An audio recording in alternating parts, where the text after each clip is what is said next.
सुप्रभात बच्चों। आज मैं कक्षा छठी, सातवीं और आठवीं के बच्चों को संस्कृत में वर्ण विच्छेद और वर्ण संयोजन पढ़ाने वाला हूँ। वर्ण विच्छेद और वर्ण संयोजन के बारे में हम जानकारी लेंगे इस वीडियो के माध्यम से। यहाँ पर लिखा हुआ है संयोजन यानी कि जोड़ना। वर्ण संयोजन का मतलब होता है वर्णों को जोड़ना और विच्छेद का मतलब होता है वर्णों को अलग करना या तोड़ना। ठीक है, सबसे पहले हम वर्ण संयोजन के बारे में पढ़ेंगे। वर्ण संयोजन क्या होता है? अलग अलग वर्णों को जोड़कर शब्द बनाने की जो प्रक्रिया होती है, प्रक्रिया को क्या करने करके कहेंगे हम? वर्ण संयोजन कहते हैं। यानी कि एक शब्द के अंदर बहुत सारे व्यंजन होते हैं जो अलग अलग होते हैं, उनको हम क्या करेंगे? एक साथ अलग अलग वर्णों को जोड़कर क्या बनाएंगे? शब्द बनाएंगे। तो उसको हम क्या कहते हैं? वर्ण संयोजन कहते हैं। इनके कुछ उदाहरण हैं वर्ण संयोजन के, नीचे पढ़ लेते हैं। देखिए, यहाँ पर अलग अलग वर्ण दिए हुए हैं। ब प्लस आ प्लस ल प्लस अ प्लस क प्लस अ। यहाँ पर इस तरह के वर्ण दिए हुए हैं। इस तरह के आपको इस तरह का शब्द दिखाई देता है। इनको जोड़ करके क्या बनाएंगे? शब्द बनाएंगे। ब प्लस आ बा, ल प्लस अ ल, क प्लस अ क, बाल का शब्द बना। आपको यहाँ पर विसर्ग दिखाई दे रहा है। विसर्ग को आपने क्या करना है? अंतिम में लगा देना है। शब्द के अंतिम में विसर्ग को लगा देना है। उसी तरह से नासिका शब्द बनाया हुआ है। ठीक है, नासिका शब्द ये वर्ण संयोजन युक्त शब्द है।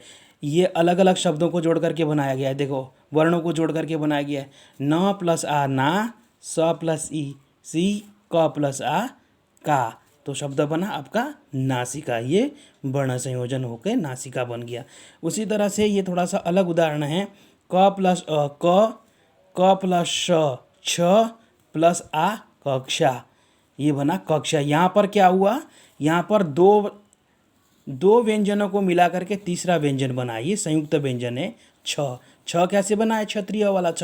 क और श को मिला करके छ बना है, इसलिए आपका शब्द बनेगा कक्षा। यहाँ पर श प्लस अ छ और आ जोड़ेंगे तो कक्षा शब्द बनेगा। ठीक है, उसी तरह से प प्लस उ पु, श आधा है इसलिए हलंत लिखा है। प प्लस अ प्लस म पुष्पम। शब्द बन गया आपका पुष्पम। यहाँ पर म हलंत है तो अंतिम में भी म को हम हलंत ही लिखेंगे। ठीक है, उसी तरह से गृहम बनाया हुआ है। ग प्लस री ह प्लस अ प्लस म। शब्द बन जाएगा आपका गृहम। ये तो था छात्रों आपके लिए वर्ण संयोजन। अब हम वर्ण विच्छेद के बारे में जानकारी लेंगे। वर्ण विच्छेद यानी कि वर्णों को अलग करना। शब्द में प्रयुक्त स्वर एवं व्यंजनों को अलग करना विच्छेद कहलाता है। देखो, शब्द के अंदर बहुत सारे स्वर और व्यंजन होते हैं, उनको अलग अलग करने की प्रक्रिया होती है वर्ण विच्छेद। जैसे यहाँ पर रामा शब्द बनाया हुआ है, इसको अलग अलग करके देखते हैं हम कैसे बनता है। रामा में क्या है? र प्लस आ रा, म प्लस अ म, रामा। तो विसर्ग अंतिम में है तो हम विसर्गों को अंतिम में लगा देंगे। शब्द का उच्चारण होगा रामा। ठीक है, उसी तरह से प्रज्ञा शब्द है, ये थोड़ा सा अलग है। प्रज्ञा शब्द पहले हम बनाएंगे प प्लस र प्लस अ प्र, ज्ञा ज प्लस य ज्ञ प्लस आ ज्ञा।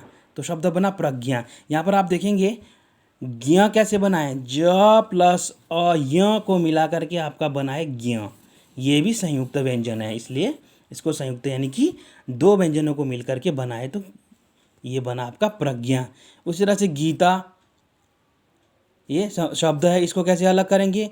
ग प्लस ई, यहाँ पर गड़ी ई की मात्रा है तो यहाँ पर भी हम बड़ी ई की मात्रा का प्रयोग करेंगे। ग प्लस ई त प्लस आ गीता। शब्द बना। उसी तरह से संस्कृत का शब्द है कपोता। कपोता मैंने कबूतर। इसको कैसे अलग करेंगे? क प्लस अ क, प प्लस ओ पो, त प्लस अ कपोता।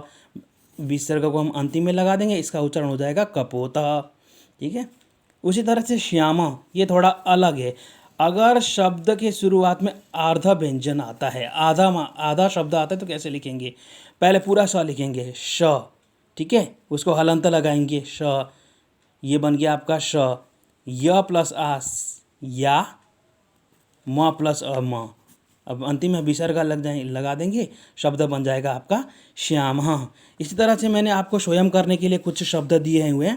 प्रतिज्ञा, बालिका, रमा, लता, अध्यापक, अध्यापिका, छात्रा, महिला। इन शब्दों का वर्ण विच्छेद आप स्वयं करेंगे। अगर आपको ये अच्छे से कर पा रहे हैं तो आपको ये जो है वर्ण विच्छेद और वर्ण संयोजन अच्छे से आपको समझ में आ जाएगा। क्लास छठी, सातवीं और आठवीं का ये महत्वपूर्ण उपयोगी जो है टॉपिक है, तो आप इसका अभ्यास करेंगे। मिलते हैं दूसरे वीडियो में।